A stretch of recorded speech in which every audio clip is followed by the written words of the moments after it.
Hey there, it's Michael Bungay Stanier from Box of Crayons, welcoming you to the latest Tools for the Time Crunch Manager webinar. You can see it's a bit of a mouthful, this one. The 2 essential ingredients for a useful vision for yourself and for your team. Really, I'm talking about, we know the power of a vision to set a direction, but how do you create a great vision? So that's what we're going to plunge in today. I think I've got 2 useful things to share with you, but very quickly, here I am. In case you can't see the video of me down below there, Michael Bungay Stanier. I'm senior partner, author of Do More Great Work. At Box of Crayons, we're all about helping people and organizations do less good work and more great work. Just quickly, 2 things I'd love you to be part of. They're both free. First is this, your report. The 3 essential coaching habits for the time crunch manager. You can pick that up at the front page of boxofcrayons.biz, B-I-Z or B-I-Z, depending on what country you tend to live in. And finally, just an encouragement, do join our LinkedIn group, Tools for the Time Crunch Manager, community of more than 3,000 people sharing good tips, insights, struggles, solutions. I'd love you to be part of that, so please do. Check it out on LinkedIn, do a quick search, find it, and I'll certainly approve your membership right away. All right, let's get into this. Let's get on for another excellent, short, but useful webinar from me. And here we go. And I always start with this question, so you know it, you should have a pen and paper ready. Quick and easy question. For the next 20 or so minutes, probably less, how focused do you plan to be? Because of course you can be completely scattered in webinars like this. You've got pens, you've got gadgets, you've got email, you've got all sorts of things you're doing other than actually being present and focusing on the webinar. So if you're going to give yourself a score of 1, which is as low as you can get, it's fully distracted. If you're going to give yourself a score of 7, which is Zen-like focused, then that's fantastic. I don't mind what number you give yourself, but I do want you to make any adjustments you need to your environment, just to, if you want to, remove any of the distractions so you can be fully present for the wisdom I'm about to share with you. All right. Let's talk about, to quote a former US president, the vision thing, okay? Because let's face it, if you've worked in organizational life, which I know you have, because that's part of the Tools for the Time Crunch Manager call to action, you know how bad visions can be, right? And there's a reason why successories get mocked and you get things like this from despair.com, how can the future be so hard to predict when all my worst fears keep coming true, right? And you even have on the internet, things like the mission statement generator where you could just put people through this awful formula and you get these bland, generic, uninspiring, completely useless, non-differentiating statements that aren't a vision at all. They're just a way of sucking your soul out and making you wish you never worked for this organization. So there's lots and lots of bad visions out there. We know that. There are some good ones as well. And in fact, I've written a couple that I'm particularly proud of. Here's one that might surprise you. I don't talk about this much, but I actually wrote this vision for GlaxoSmithKline. When they went through their merger probably 12, 13 years ago, maybe longer, 15 years ago, I was the guy who wrote down those words. They weren't even GSK at the time. My boss, I worked for a consulting firm, asked me to write it down. It is still their vision 15 years later. When I go into their headquarters in just north of London, there their words are up on a pillar. I wrote them. So that's not a bad vision. Let me show you at a much more intimate scale. Here's actually my personal vision, which is to infect 1 billion people with the possibility virus. That's something that keeps me alive and engaged and kind of inspired in the work that I'm doing. So how do you create a vision for yourself or for your team or maybe even for your organization? Well, I will say this, I don't really think the formulas hack it. There is an art and a science to creating a vision, and I don't have that magic just plug in these words into this formula and something great's going to come out of it. I think these things do need to be worked out and wrestled with. But I've got a couple of insights that I think might be useful for you.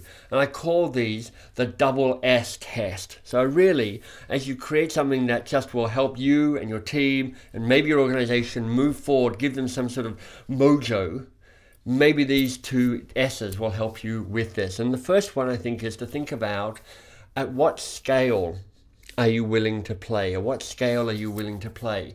And I've just got some, a quick number of visual slides just to talk about the different scales you can work at, from very intimate, very small, very focused, very defined, all the way through a bigger scale, up to this scale, planetary, up to this, And I don't know if you know this photograph. It's one of the most inspiring photographs I've ever seen. It's called the blue dot. And in case you can't see it on this slide, let me show you. You see there, that tiny little blue dot? That is the planet Earth. That single pixel is the planet Earth caught in a sunbeam by one of the satellites going out there. It's very inspiring, and quite frankly, that's about as big a scale as you can get with still having us in the picture. So really, the question for me is, I think a lot of visions get caught in what I would call the timid middle. And as an aside, on our website, boxofcrayons.biz, under resources, under movies, I did a little animated movie called The Timid Middle. You might want to even go and check that out. There's something about, it's not too big, it's kind of unlike Goldilocks, where you're like, you don't want it too big or too small. Somehow the timid middle, when you set a vision, can be kind of uninspiring. It's not focused enough, and it's not big enough either, and you've got to go one way or the other on that. So I think there's something to say and ask yourself, what scale are you willing to play at? And I guess one of the tests for me is to help you go, as you think about scale, does it help you say no to the opportunities that are coming in? Because, you know, and this ties into great work, which we'll talk about in just a bit, but one of the questions you're constantly asking yourself is, I want a vision that inspires me to do more great work. And at the essence of doing great work is this question: what am I going to say no to so I can say yes to something that matters? And I think when you talk about scale, part of what you're actually thinking about is, where do we play and where do we not play? Where's beyond our scope? And I actually think so many of the uninspiring visions try and be everything to everybody and become bland and pap rather than actually something useful. So that's the first piece I wanted to share with you, which is around think about scale and where you want to play. The second point is actually about the sweaty palm factor. In other words, does it make your heart beat a little faster? Does it kind of make your buttocks twitch in anticipation? Or does it make you go, eh, right? So you can either have that sort of like, you know what, it just makes me want to lie down and have a nap. Or you can have that, and this is a photo from that Red Bull space jump. Can you imagine being that guy and about to kind of leap off whatever that thing is, that balloon, to plunge down into space? Can you imagine that as a sweaty palm moment? Now, I think you got two extremes there. I'm not saying your vision has to make you go, it feels like leaping into the dark void of space, but I am thinking that there's a way of calling people forth towards great work. And in my judgment, a lot of visions lack because of what I would call the weasel words of too many visions. You know, that's just like, and that's what comes back to that word generator we saw before, where you go, there's so many corporate jargony words that have been sucked out of all meaning. I'm just looking at the list there: synergistically, progressively, interactively, credibly, globally. I mean, they mean nothing. So it's like, how do you find the words that actually have power and make a difference? And I do think it comes back to understanding that your vision is about calling you forth to do more great work.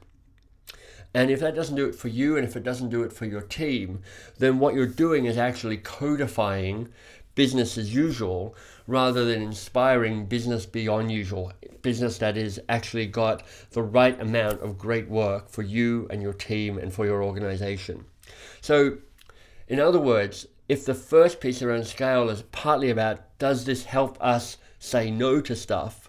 Part of what the great work piece does is it give you the sweaty palm factor that will commit you to a yes. Does it inspire you to action, to do things differently, to get off your backside and strive for the next thing?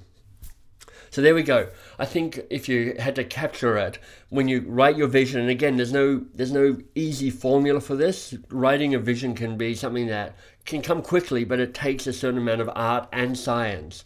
But I think what you need is, you need a degree of the head part. And I think that's what scale is about. What are we going to say no to? And a heart part, which is what the sweaty palm piece is about, which is what will inspire me to say yes, what will actually get me up, out to the edge of what's possible and striving for that next horizon, for that, fulfilling that vision. All right, so that's what I wanted to share with you about setting a vision, the 2SS method. Just a couple of very quick things before we wrap up. Write down what was useful for you. You know, in some ways, this is the This is the embodiment of the vision, right? We've got insight, the head part, and then action, the heart part, perhaps. So what are you taking away from this? And what's one thing you're going to do differently as a result of that? And if you don't write it down, you're going to forget the learning of this webinar. So do capture what's essential for you around that. And then just a quick reminder about some of the box of crayons things we've got on offer for you. First of all, does anybody else need to see this webinar? Send them the link. I'd love more people to watch it. You'd be doing me a big favor, Box of Crayons, to spread the word. So send it to a team member or to a boss or to a colleague or to a friend. Secondly, do pick up that report.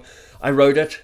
I actually think it's one of the best things I've written. It's useful, it's practical, it'll give you tools you can use right away, plus 3 of my most favorite coaching questions, so pick that up. Join the LinkedIn group, Tools for the Time Crunch Manager. A quick search on LinkedIn will help you find that.